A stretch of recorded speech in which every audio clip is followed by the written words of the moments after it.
안녕하세요. 책데이트 시간입니다. 오늘 소개해드릴 책은 동과 운의 법칙이라는 책입니다. 남택수 지음 서삼독에서 나온 책입니다. 우리가 원하는 좋은 운은 그냥 되지 않고 행동하고 도전해야 이루어진다고 합니다. 아무도 만나지 않고 아무런 투자도 하지 않고 아무런 도전도 하지 않으면 좋은 결과를 얻지도 바라는 바를 이뤄내지도 못한다고 하는데요. 몇 가지만 소개해 드리겠습니다.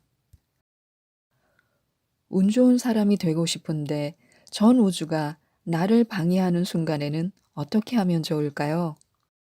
운이 좋지 않을 때란 혹자의 말로 표현하면 전 우주가 나를 방해할 때입니다.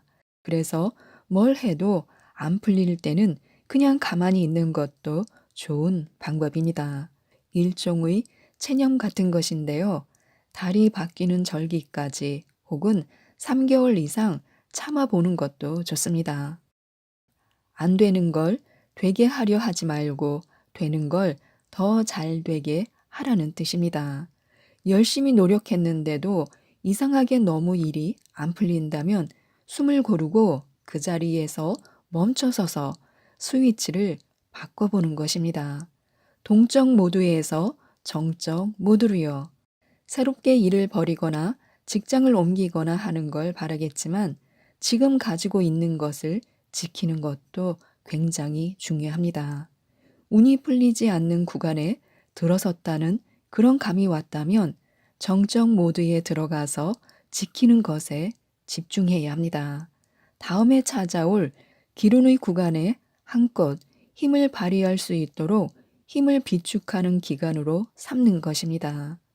운이라는 건 좋았다, 나빴다, 계속 바뀌는 것입니다.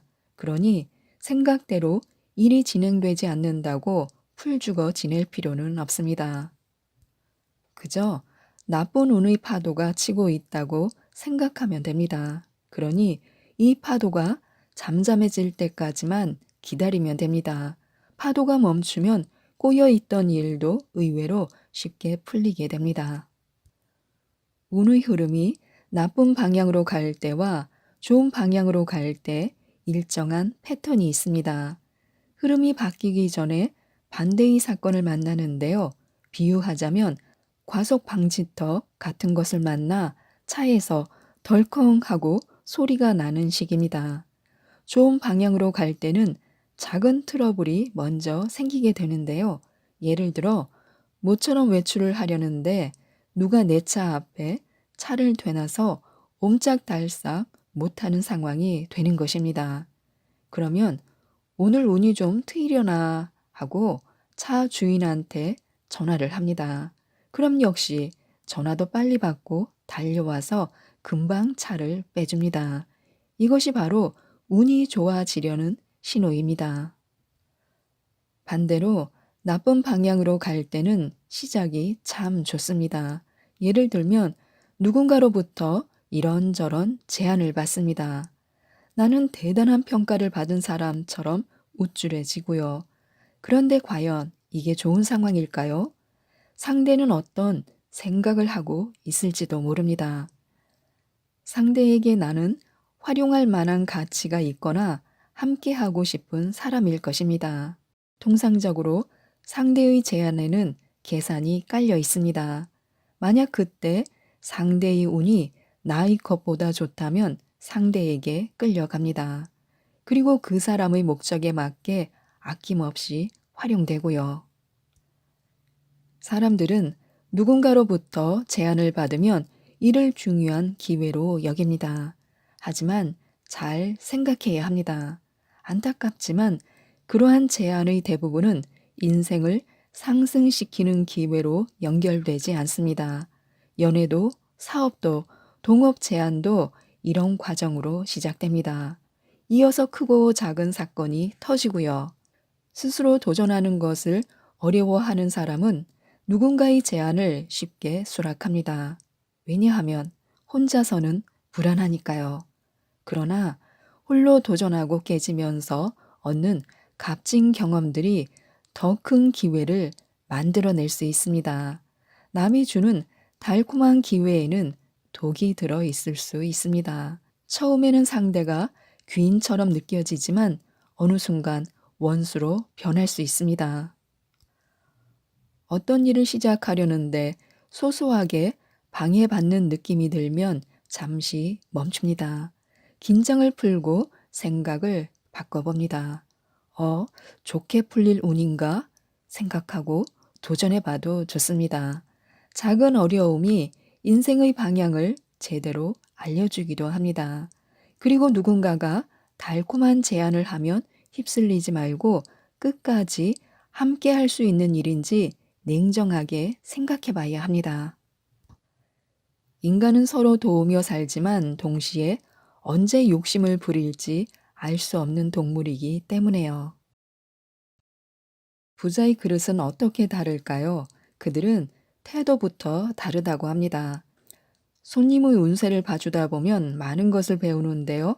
어느 상담에서 오고 간 대화를 몇 가지 소개해 드리겠습니다. 손님이 저는 어떤 배우자를 만나야 좋을까요? 연상 아니면 연하? 이렇게 물으면 그렇게 답해 드리긴 어려운데요. 연하는 별로라고 생각하세요? 이렇게 물으면 아니 무슨 대답이 그래요? 이렇게 말한다고 합니다. 이렇게 말씀드리면 제가 시비를 걸었다고 생각합니다. 상식적으로 인연과 궁합은 사주 구성에 따라 다르게 나타납니다. 연상연하로 정해지지 않습니다. 그런데 손님이 연상연하로 나눠 물으니 이런 질문이 나갈 수밖에 없습니다. 한마디로 좋다, 나쁘다, 확정적으로 말할 수 있는 건 없습니다. 또 다른 손님이 저는 뭐를 하면 좋을까요? 초반 운이 안 좋으니 공부보다는 결혼을 먼저 하시고 꿈은 나중에 펼치는 게 좋을 것 같습니다. 요즘이 어떤 시대인데 결혼을 먼저 해요? 일을 해도 잘 안 풀리실 텐데요. 그러니 순서를 바꿔 일단 결혼부터 하시고 이후에 너나 잘하세요. 손님이 말하는 시대가 어떤 시대인지 저는 잘 모르겠습니다. 2026년 정도는 되어야 운이 필 것 같습니다. 그럼 전 몇 살이에요? 네? 지금까지 보여드린 대화는 각각 다른 손님들과 나눈 대화입니다. 여기에 공통점이 있는데요. 세 분 모두 자수성가로 5억 원 이상 재산을 모으신 분들의 질문이 아닙니다. 여기서 왜 이런 이야기가 나올까요? 자신의 힘으로 큰 돈을 모은 사람들은 상담을 할 때 오고 가는 대화의 질이 다르기 때문입니다. 부자들의 질문은 그럼 어떻게 다를까요? 10억 원 이상을 스스로의 힘으로 일군 사람들은 질문이 훨씬 더 세밀합니다. 자신의 문제를 깊이 생각하고 질문하기 때문에요. 세상의 쓴맛을 보면서 돈을 벌어본 사람들은 감정을 다스릴 줄 압니다. 자신의 감정이 곧 돈의 감정이고 이 감정을 정복하지 못하면 돈도 정복하지 못한다고 생각합니다. 귀가 얇아 남 얘기를 철석같이 묻고 분석 없이 성급하게 주식을 사면 결과가 좋지 않습니다. 또 화난다고 상사에게 대들어봤자 미운 털만 박힙니다. 감성 지능이 낮으면 그만큼 손해를 봐야 합니다. 그러나 부자들은 다릅니다. 하이 리스크를 안고 베팅을 할 때도 이성적 판단이 빛을 발합니다. 경제적으로 여유가 있는 사람들은 태도가 다릅니다. 제 말을 경청합니다. 뭘 얻어갈까 하는 공리로 가득한 표정입니다. 대화 중 오해의 소지가 있는 내용이 있어도 감정을 풀고 파이팅으로 마무리합니다. 소위 부자로 불리는 사람들은 치고받는 토론을 즐깁니다. 질문도 다양한데요. 심지어 비과세, 증여세, 절세 방법 등 세법까지 물어봅니다. 돈을 다룰 줄 아는 사람은 지식을 습득하기를 좋아합니다. 실제로 연봉 1억 원이 넘는 사람들은 매달 7권 정도의 책을 읽는다고 합니다. 그래서 늘 자신감에 차 있고요. 실패를 해도 불평하지 않고 모든 지식 정보를 동원해 손실을 만회할 수 있는 전략을 짜고 때를 기다립니다. 경제적으로 여유가 있는 사람들은 대개 학습과 실행이 빠르고 실수를 인정하며 자기 주도적 학습을 하는 등의 공통점을 지니고 있습니다. 이런 특징을 가진 사람들은 당장의 형편이 좋지 않아도 될성 부른 떡잎이다 싶습니다. 어려움이 있어도 노력을 멈추지 않기에 때가 되면 큰 나무로 성장합니다. 늘 좋은 인생은 없습니다. 계획을 잘 세워도 어려운 고비를 맞이하며 삽니다. 그런데 그런 고비를 만났을 때 계획대로 되지 않는 것을 고쳐본 사람과 계획대로 안 되니 고치지 않고 회피하는 사람은 그 결과가 다릅니다. 이것이 쌓이고 쌓여 자신만의 관점으로 확립되면 경험치가 훨씬 달라집니다. 사람은 맞고 안 맞고로 정해지지만 좋은 운에서 진행하는 계획과 경험은 이렇게도 해보고 저렇게도 해보고가 맞습니다.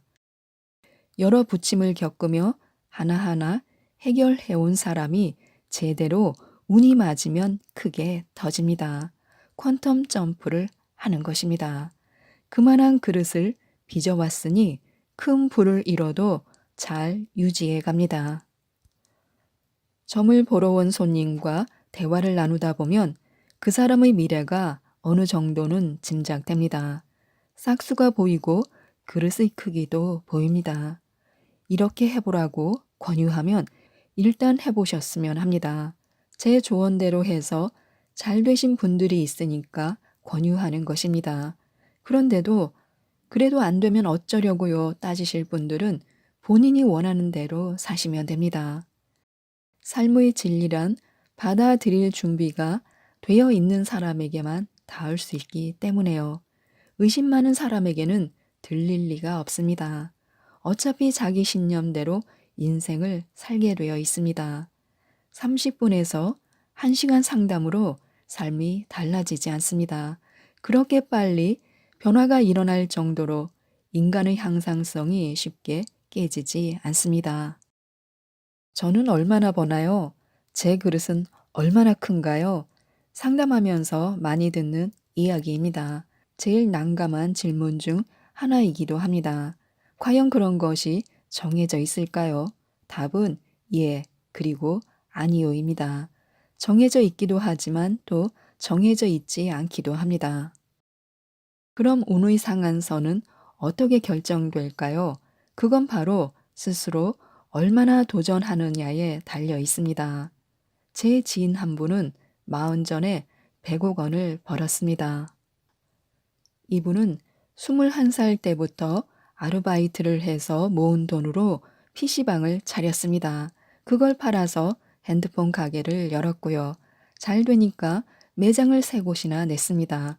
이후에는 화장품 사업도 합니다. 그러다가 홀랑 말아먹고는 수상스키 사업으로 돈을 벌어서 다시 PC방을 합니다. 현재는 화장품 수출입 사업을 하고 있고 총 자산이 100억 원이 넘습니다. 이분의 주변 친구 15분 정도가 저에게 손님으로 오시는데 그분들의 최종 학력은 모두 고졸입니다. 그분들이 농담으로 하는 말씀이 고졸 이상이면 자기네 멤버로 못 들어온다고 합니다. 그분들이 모여서 이번 건 괜찮은 것 같으니 한번 투자해보자 라고 하면 투자금이 5억에서 20억 원까지 됩니다. 여유 자금이 그만큼 넉넉하다는 것입니다. 일을 진행하는 과정도 한 달을 넘기지 않고요. 결정도 빠르고 진행도 빨랐습니다. 그런 상황을 몇 년째 지켜보던 저는 궁금했습니다. 어떻게 했기에 40전에 100억 원이 넘는 자산을 만들었을까? 저는 궁금한 건 그냥 솔직하게 물어봅니다. 이분이 들려준 답은 해안 그 자체였습니다. 나는 거의 본능처럼 계속 투자를 했다. 20살부터 무려 20년째 하고 있다. 예전에는 올인했다가 쫄딱 망해보기도 했지만 지금은 룰을 정확하게 지킨다. 먼저 5분의 1을 넣어보고 일단 괜찮다 싶으면 5분의 1을 더 넣는다. 5분의 1을 투자해서 5분의 5를 만들면 그 중에서 다시 5분의 1을 빼서 새로 발견한 업종에 투자한다. 다들 비율에 답이 있다고 생각할 것입니다. 물론 비율도 중요합니다. 하지만 저는 다른 포인트에서 놀랐습니다. 20년 동안 꾸준히 다음 투자거리를 찾아냈다는 게 더 대단하게 생각되었습니다. 이분은 저와 상담할 때도 늘 신규 아이템을 물어보곤 합니다. 그 다음으론 이를 추진하고 진행하는 능력에 주목했습니다. 한번 투자해서 돈을 벌고 성공하는 데에 만족하지 않고 5분의 1씩 떼어내어 다음 투자에 도전함으로써 성공 가능성을 계속 높여왔습니다. 그렇게 하려면 무슨 일이든 끝까지 되게 한다라는 투지가 있어야 합니다. 그런 투지는 아무에게나 없는 것입니다. 심지어 어느 날엔 성형병원 어떨 것 같냐고 물어보았습니다. 의사 면허도 없으면서 어떻게 할 거냐고 했더니 사람 쓰면 되지라는 답이 돌아왔습니다. 순간 무릎을 쳤습니다. 이분에겐 무엇도 제약이 되지 않는구나 싶었습니다. 그분은 고졸학력으로 오토바이 배달부터 시작했지만 그런 조건이 제약으로 작용하지 않았습니다. 실제로 관심이 가지 않아 안 한 것은 있어도 못할 것 같아서 도전하지 않은 일은 없다고 했습니다. 이처럼 운의 관점에서 우리가 새로운 일에 계속 도전해야 하는 이유가 있습니다. 이분과 대화하며 깨달은 것을 6가지로 정리하면 첫째, 주기적으로 신사업을 시도한다. 둘째, 고민하기 전에 먼저 행동한다.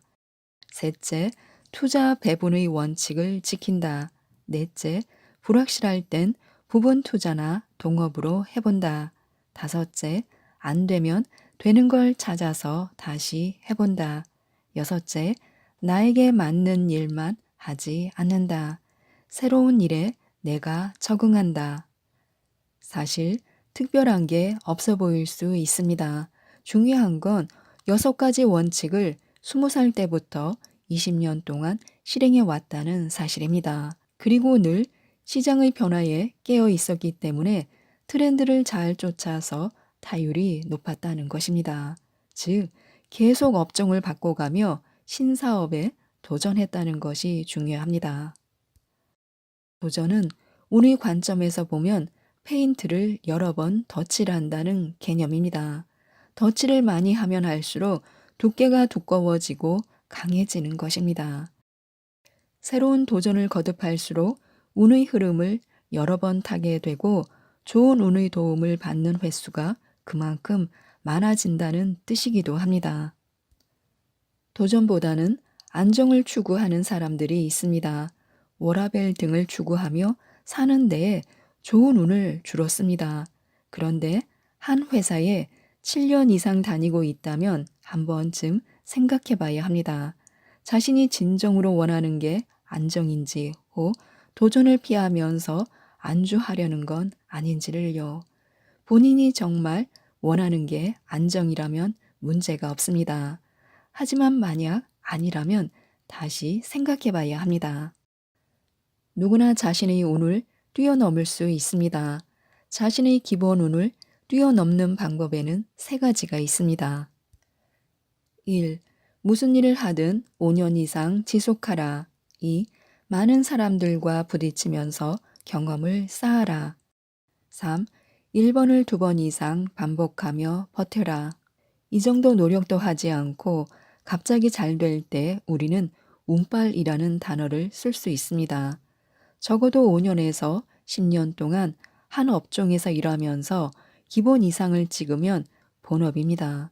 15년 이상이 되면 그때 전문가라고 할 수 있습니다. 이건 업종 불문하고 누구에게나 적용되는 패턴입니다. 내가 노력한 시간의 양이 내가 만난 사람의 수가 기본을 뛰어넘어 운에 올라타는 상황을 만들어줍니다. 타고난 운이 어떻든 무조건 안 되는 사람은 없다는 것입니다. 누구나 기본까지는 갈 수 있고 거기서 더 나아가면 점프도 할 수 있습니다. 자신에게 맞는 길을 잘 찾아서 꾸준히 지속할 수 있다면 말입니다. 만약 어떤 일을 5개월에서 6개월 해보고 아니다 싶으면 빨리 그만두어야 합니다. 자신에게 맞는 다른 길을 찾아봐야 합니다. 바꾸는 기준은 남이 나에게 돈을 주는 상황이 되는가에 있습니다. 즉, 사회에서 나를 인정해 주는가를 기준으로 냉정하게 판단해야 합니다. 사회가 인정하지 않으면 그냥 취미일 뿐이고 사회가 인정해서 돈이 나오는 상태이면 본업이 됩니다. 오늘 소개해드릴 책은 운을 부르는 부자의 본능이라는 책입니다. 혼다 켄 짐, 황지연 옮김, 던한출판에서 나온 책입니다. 이 책은 우리 지갑 속의 돈이 미소를 지으며 긍정 에너지와 좋은 운을 나눠줄 수 있도록 행복한 돈의 의미를 일깨워주는 책입니다. 돈은 어떻게 오고 가느냐에 따라 웃기도 하고 울기도 합니다. 슬픔 속에서 돈을 건네면 돈은 울고 반대로 사랑과 감사, 행복 속에서 돈을 건네면 돈을 주는 사람의 긍정적인 에너지가 깃들어 돈이 미소를 짓는다고 합니다. 돈에 감사하고 행복한 감정으로 돈을 주고받는 습관을 들여 우리 모두가 부자가 될 수 있도록 도움을 주는 책인데요. 몇 가지만 소개해 드리겠습니다. 우리는 행복한 돈 또는 불행한 돈의 흐름 속에 있습니다. 어떤 흐름을 선택하느냐에 따라 인생 행로가 달라집니다. 쉽게 말하면 얼마나 많은 돈을 벌고 가지고 있느냐에 따라 행복한 돈이나 불행한 돈이 되는 게 아닙니다. 흐름을 결정하는 것은 돈을 주고받을 때의 에너지입니다. 행복한 돈의 흐름을 타고 싶다면 그러면 됩니다. 돈을 받을 때 감사한 마음을 가질 수 있고 돈을 줄 때 기쁜 마음으로 흔쾌히 후하게 줄 수 있습니다. 불행한 돈이 있는 곳에 불행한 사람이 있다고 하는데요. 이 둘은 함께 움직입니다. 즉, 불행한 돈의 흐름 속에 있으면 분노에 찬 암울한 돈을 받는 쪽에 있었을 것입니다. 돈과 건강한 관계에 있지 못한 사람들은 돈 때문에 걱정하고 화내느라 금쪽 같은 시간을 허비합니다. 화만 나고 이해하기도 어려워 돈이라면 생각도 하기 싫어합니다. 어떤 시점에서는 피할 수 없다는 걸 알면서도 어떻게 해서든 피하려고 합니다. 돈이 없는 걸 걱정하느라 지쳐서 인생의 다른 것에 쓸 에너지가 없는 사람들도 있습니다. 일의 무게에 짓눌리고 매달 수익과 지출을 맞추려고 버둥거리면서 이웃의 수준에 맞추려고 합니다. 그 압박감에 각종 청구서가 쌓이도록 듭니다. 돈도 내지 않습니다. 지갑 속에 얼마가 있는지 세어보지도 않습니다. 통장은 들여다보고 싶지도 않습니다. 그러다가 문제는 이자율만큼 쌓여갑니다. 돈에 대해 생각하는데 에너지가 어느 정도 필요한지, 기본적인 생활을 꾸려나가는데 실제로 돈이 얼마가 드는지 잘 모릅니다. 이럴 때 돈과 맺은 관계를 바꿔야 합니다. 우리는 대체로 만나고 어울리는 사람들과의 인연이 우연이거나 운이라고 생각합니다. 탐탁지는 않지만 사회적 위치가 인생의 많은 것들을 결정할 가능성이 높다고 생각합니다. 우리 삶의 많은 부분들이 돈으로 결정되는데요. 우리는 누구이고 어떤 학교에 다니며 어디서 자라는지, 어떤 친구를 사귀고 직장에서는 누구와 어울리는지, 돈을 어떻게 벌고 쓰는지에 따라 삶의 많은 부분이 결정됩니다. 물론 돈이 많다고 문제가 다 해결되지 않는다는 점을 알고 있습니다. 이상적인 삶을 사는데 돈이 많이 필요하지 않다는 것도 알고 있습니다. 어떤 사람들은 얼마를 가지고 있든 부유하다고 느끼는 것 같습니다. 그들은 돈을 향한 자세와 돈과 맺은 관계를 바꾸는 법을 이해한 것입니다. 돈을 좋은 데 쓸 수 있고 충분하다고 느껴 스스럼 없이 주고받으면 외적인 삶에 그러한 내면의 변화가 나타날 것입니다. 돈에 대해 부정적인 태도를 지니고 잘못된 믿음에 사로잡힌 나머지 돈은 악하고 모든 나쁜 일의 근원이라고 믿으면 우리의 외적인 현실에 내면의 독백이 바로 나타나게 됩니다. 즉, 우리의 인생은 돈에 대한 믿음을 정확하게 보여줍니다. 자신의 지갑 속 돈이 웃고 있는지 한번 들여다보시기 바랍니다. 지금의 재정 상태로 행복한지, 돈을 생각하면 축복받은 것 같고 기운이 나는지, 또는 돈을 생각하면 좌절감이 느껴지는지, 이런 감정이 드는 이유가 돈과 나의 현재 관계나 돈에 대한 감정과 관련이 있는 것은 아닌지 생각해 보시기 바랍니다. 자신의 부를 결정짓는 것은 돈에 대한 감정입니다. 돈에 대해 부정적인 감정을 느끼거나 건강하지 않은 자세를 가진다면 계좌에 돈이 얼마가 있든 돈과의 불행한 관계를 바꿀 수 없을 것입니다. 지갑 속에 무엇이 있는지, 행복한 돈과 불행한 돈이 있다면 지금 어떤 돈을 가지고 다니는지 살펴야 합니다. 일과 인생이 행복하면 지갑 속의 돈이 웃고 있을 가능성이 높습니다. 이른바 해피머니입니다. 그런데 일이 싫고 인생에 항상 불평불만이 가득하면 지갑 속의 돈은 울거나 화내고 있을 것입니다. 우리 모두는 돈이 웃고 있기를 바랄 텐데요. 만약 그렇지 않다면 자신에게 내 인생은 지금 뭐가 잘못된 것인가 하고 물어봐야 합니다.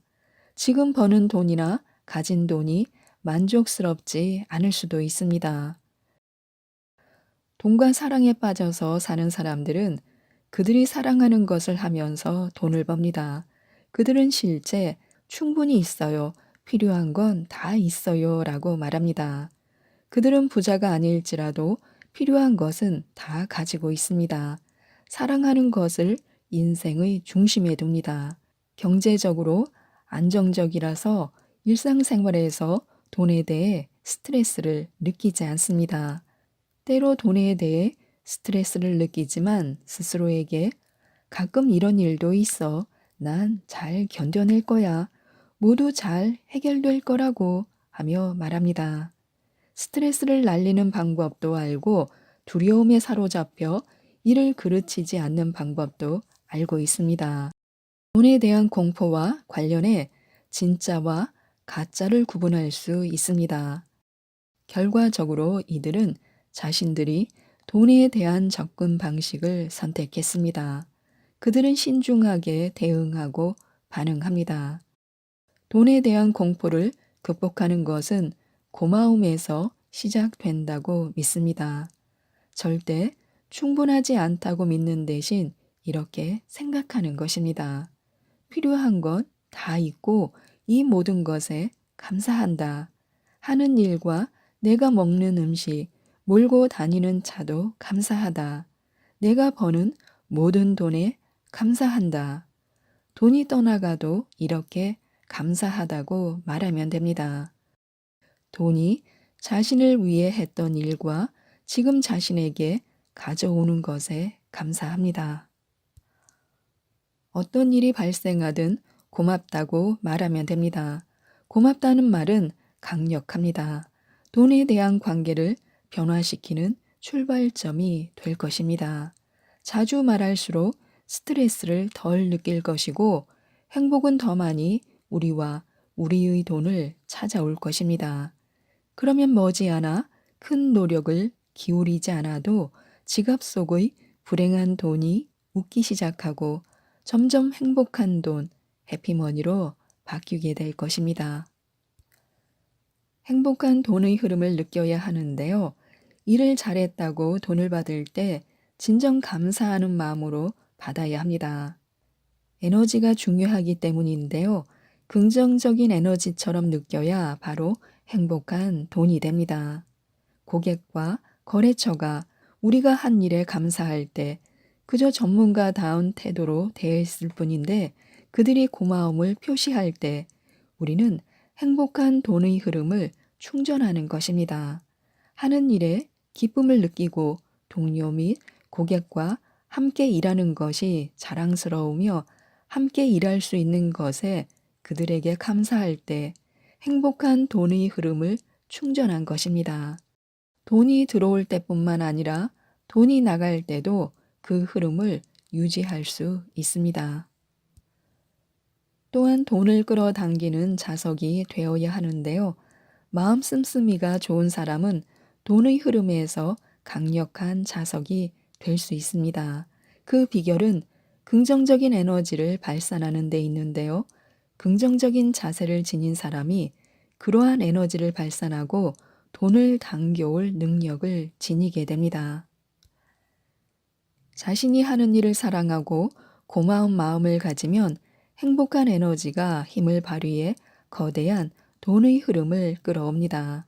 레스토랑 주인이 요리를 사랑하고 손님에게 봉사하기를 즐기면 손님을 더 많이 끌어오고 그래서 더 많은 돈을 법니다. 세탁소 주인이 열정적으로 옷에 묻은 얼룩을 지우고 시의적절하게 옷을 돌려주면 당연히 많은 고객이 생길 것입니다. 변호사가 사람들이 정의를 추구하도록 도우면 고객들이 줄을 설 게 분명합니다. 사랑과 에너지, 연민을 지닌 사람은 자연적으로 봐도 매력적입니다. 시간이 흘러 그들은 분명 큰 부를 이룰 것입니다. 돈을 버는 것을 우선순위나 목표로 삼지 않아도 사람들을 사랑하고 아끼는 데 따른 보너스로 돈을 더 많이 끌어올 수 있습니다. 내 안에 잠든 부자의 본능을 깨워야 하는데요. 행복한 돈의 흐름에 몸을 싣고 웃는 돈을 지갑 속에 넣고 다닐 수 있는 5가지 비결을 알려드리겠습니다. 먼저 결핍의 착각에서 벗어나야 합니다. 사람은 저마다 돈에 대해 어떤 사고 방식을 지니고 살아갈지 선택할 수 있습니다.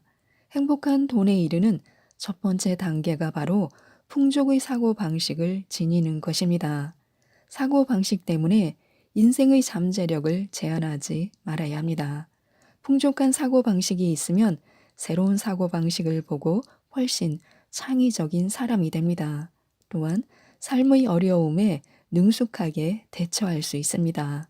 자신을 자유롭게 만들고 자신의 운명을 만들 수 있습니다. 두 번째는 돈 때문에 받은 상처를 용서하고 치유해야 합니다. 불행한 돈의 악순환을 끊으려면 먼저 다른 사람을 용서하면 됩니다. 실수투성이 자신을 용서하는 것도 마찬가지로 중요합니다. 용서하고 치유하는 과정을 시작할 때 행복한 돈이 흐르는 새로운 시대를 위한 분위기가 마련됩니다.